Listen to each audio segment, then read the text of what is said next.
اعوذ باللہ من الشیطان الرجیم بسم اللہ الرحمن الرحیم۔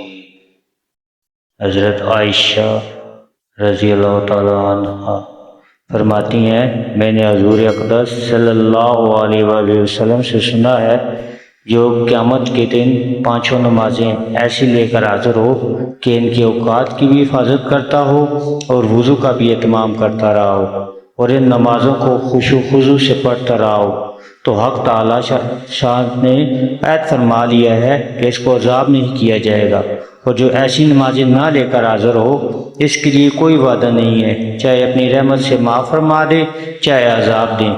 ایک اور حدیث میں ہے کہ ایک مرتبہ حضور اقدس صلی اللہ علیہ وآلہ وسلم صحابہ رضی اللہ تعالیٰ عنہ کے پاس تشریف لائے اور ارشاد فرمایا، تمہیں معلوم بھی ہے اللہ جل شان نے کیا فرما دیا؟ صحابہ نے عرض کیا، اللہ اور اس کے رسول ہی جانتے ہیں۔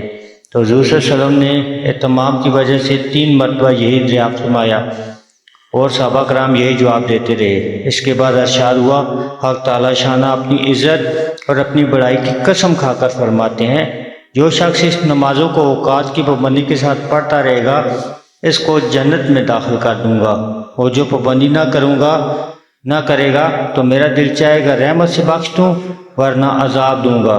اللہ پاک 5 نمازیں 5 وقت پہ صحیح خشوع و خضوع کے ساتھ پڑھنے کی توفیق عطا فرمائے۔ جزاکم اللہ الخیر۔